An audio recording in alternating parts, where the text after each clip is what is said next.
What's going on, everybody? Welcome back. Today we are focusing on a prep guide for any new players out there who are working their way towards Ultimus 7 raids. Now, I've kind of gone and whittled this down to a list of just a handful of characters of guys you should pretty much be using for your different teams in Ultimus 7.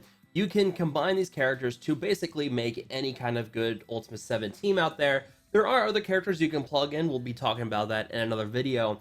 But if you are focused on just getting the bare minimum together in order to clear Ultimus 7, which is obviously something that you want to do, these are just basically the characters that you should be focusing on for Ultimus 7. And we'll talk about T4s, what to expect with gear levels, that kind of thing. So we're going to go ahead and break down each of these individual characters. And let's start with the two I'd argue are the most essential to building up this raid. In fact, if you were fighting in the Ultimate 7 raid, these are two characters you're going to have in pretty much any team together, and that is Scientist Supreme and Cherie. Now, I've talked about these two characters endlessly. I'm taking the tier 14. I'm going to be using them in Dark Dimension 3. They are characters that you should definitely be working on for upgrading.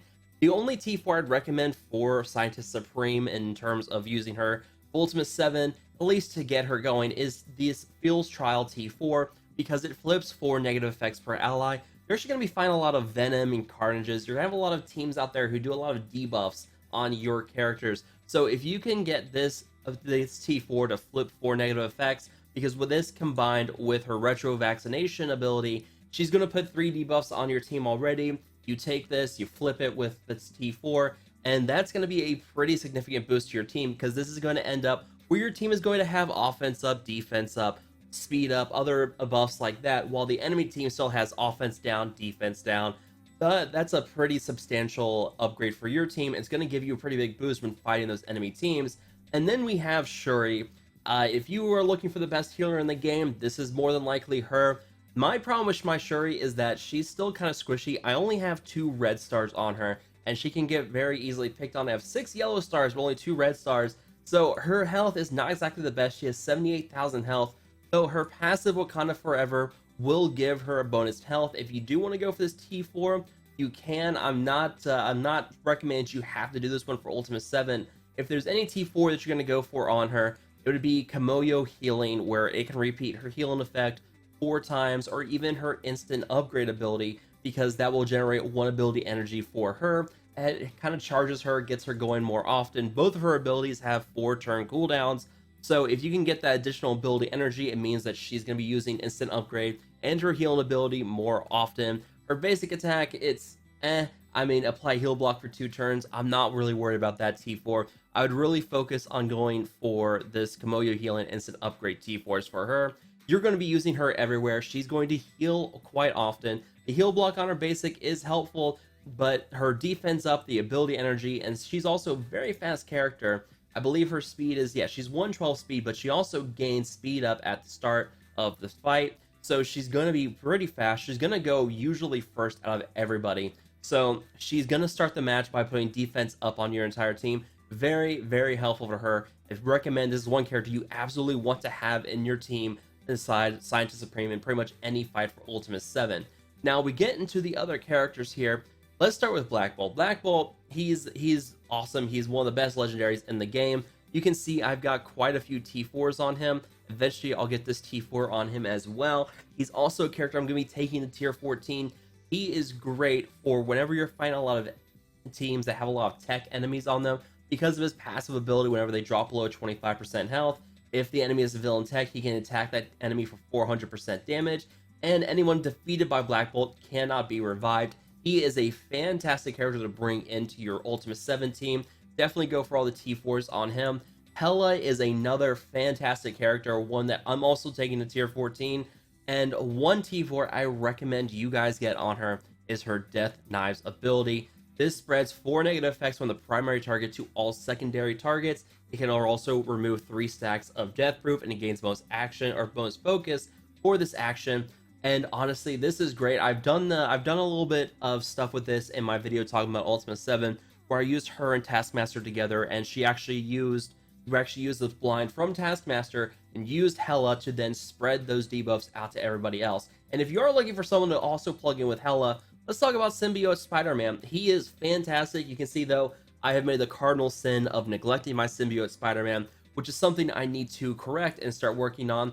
He has great raids and Dark Dimension of synergy, so he's likely one you're going to take up to Gear 14 for Dark Dimension 3 anyways, but for his passive ability, he gains bonus max health, he heals himself and all symbiote allies whenever a negative effect is applied to an enemy, which is going to happen quite often with Scientist Supreme, Hela, other characters. You're going to get that healing quite often, bonus dodge chance, a lot of bonus max health.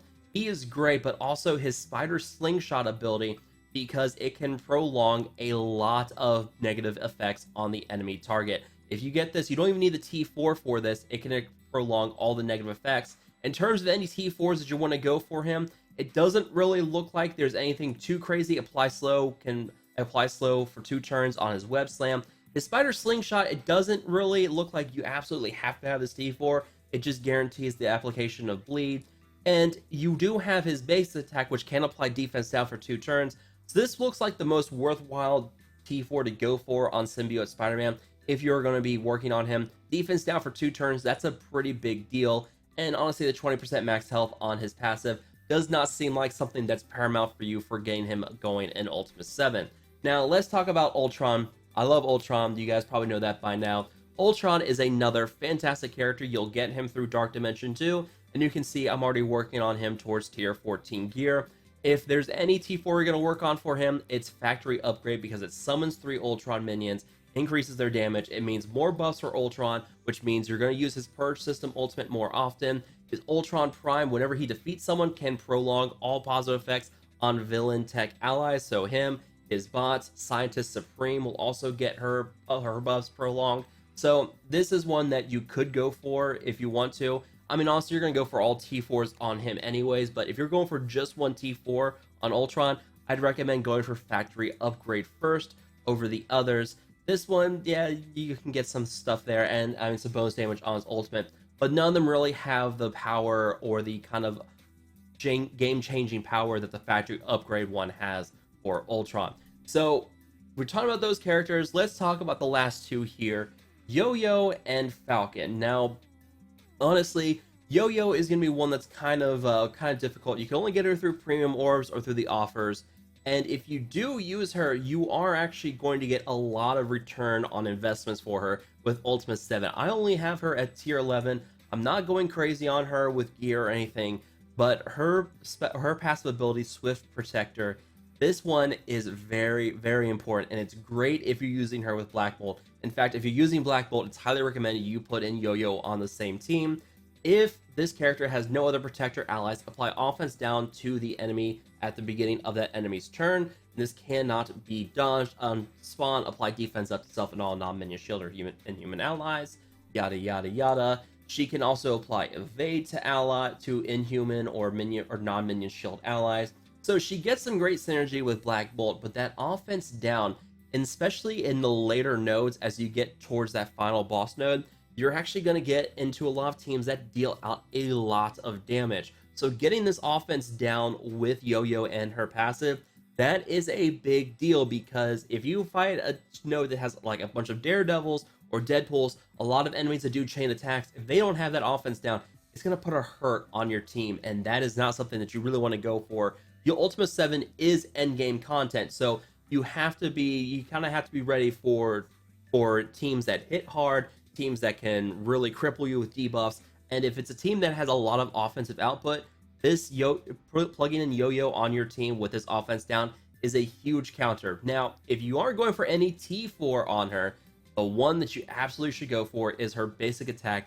because if you're plugging her in with Black Bolt, it always gains an assist from a random inhuman ally.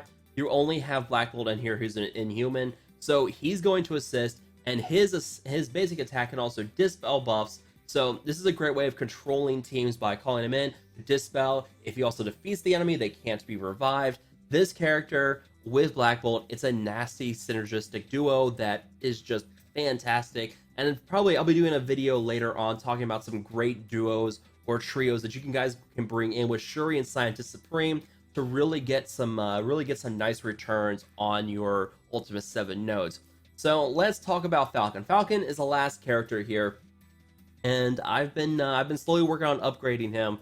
And Falcon is really he's really like, if you fight teams that have a lot of buffs out there, Falcon is a character that's going to be great for this. I did this in my video for Ultimus 7 the other day, where I fought a team that threw out a lot of buffs, and Falcon really helps you control this. His Red Wing ability fills speed bar for self and all allies by 25% plus 10% for each enemy with a positive effect. Clear stealth from all allies. And then the T4 can fill speed bar by another 5% if you want to. So 30% plus 10% per enemy with positive effect. If you're facing a team that has a lot of positive effects out there, you can drop the Red Ring ability, and that is going to pretty much fill your entire team's speed bar up to 100%. That's a pretty big deal. So this is definitely one that is, he is great for that. But then also his strafing run ability. Now, usually we use this for war offense, but in Ultimus 7, this can also shred enemies that have a lot of positive effects. His ultimate can attack enemies for regular damage plus piercing, and then for each positive effect on an enemy, bonus attack that enemy again for a certain amount of damage. Fully upgraded, it's something like 200% damage, I think. I can't do the math in my head right now, but it does a lot of damage if there's a lot of positive effects on the enemy team. That is pretty awesome. He has some blocking chance as well, and then also his basic attack can hit the target again if they have positive effects on them. So if a team that you're fighting has a lot of buffs on them, he is great to bring them in. We'll actually go and we'll take a look at some of the notes here. We're doing Ultimus 6 right now to try and get some of these difficulty rewards, because those purple materials, they're fantastic. But let's take a look at some of these notes you're going to see here. So let's see. Yeah, you've got Pyro, Spider-Man. You've got a lot of debuffs that you're going to be fighting here on this team. Magneto's going to put blind on your team. You're going to have Scientist Supreme to cleanse those. So there's nothing too crazy here. Not a lot of buffs on any of these teams, but here you go. Here's one where you have Luke Cage, you've got Captain America, you've got Daredevil. I mean, that's going to be a lot of defense up, death proof, a lot of buffs on your team. So this is somewhere you would want to bring in Falcon. Now, if we go here to this team, Drax with Winter Soldier, Kree Reaper, or Hand Assassin, this team right here, this is one where I actually use Taskmaster with Hela, because what I would do is use Taskmaster to put blind on Drax, use Hela to spread that blind out to these other characters, so they would miss on their opening attacks, because those opening attacks put out healing block on your team, and that's bad news if you get healing block on your team. So ways to cleanse healing block, ways to prevent healing block from landing on your team, always important here as well. So teams where you're going to have a lot of buffs, here's another one, Nick Fury with shield minions. You're going to have Hydra Guard. You have a Hydra, I believe that's a scientist there, which means you're going to have death proof, you're going to have deflect. That's another team that's going to have a lot of positive effects on it. So that's where you want to bring in Falcon once more. So it kind of varies on who you want to bring in. If you can bring in a team that's going to throw out a lot of debuffs and kind of control the enemy team, that's great. If you're finding a team like this that's going to have a lot of buffs on them, wherever that Nick Fury team went, I can't remember where it was now. I've lost it here. Yeah. So if you have a team like this that's going to have a lot of buffs on it, that's where you want to bring someone like Falcon in to kind of help counter all the buffs that are going to be throwing out on your team. Honestly, today we're just talking about kind of what to expect, kind of getting yourself ready for Ultimus 7. Now, in terms of gear for your characters, we go back. Honestly, gear 11 to gear 12, that should be okay to get you through 30% of Ultimus 7. As you go through, you're going to want to get to gear tier 13, gear tier 14. That's where you want to start really bumping up those gear levels to get 100% Ultimus 7. But if you're going for just 30%, gear 12 should be more than sufficient for your characters at that time. But you will want to upgrade their T4s as well. Those are going to be paramount for your team too. So you don't have to go absolutely crazy on orange gear in order to get 30% of Ultimus 7. You just have to make sure you bring in the right characters, and that's the tricky thing. And also, it should be noted that some of these characters kind of coincide with each other. Like here, you're going to use Hela as part of your Asgardian team to unlock Black Bolt, and then you're going to use Inhumans and Black Bolt together to get Ebony Maw. You know, Symbiote Spider-Man, he's a milestone character right now. He's also a city character, and we're more than likely going to be using him in Dark Dimension 3. So there are some characters here that kind of intersect with each other based on what you're farming. So that's a nice thing at least, but we're just talking about the essential characters, these 8 characters that you definitely should work on at the minimum to be going for Ultimus 7. We'll talk about some more crazy character combinations you guys can plug in another video here in the future. But let me know down below, what do you guys think of Ultimus 7? Do you guys have questions about the team? Is there something that you guys suggest I try out with these characters? Is there someone I missed? Let me know down below. But as always, guys, thank you guys so much for watching. Make sure to like, share, and subscribe. I will see you guys next time.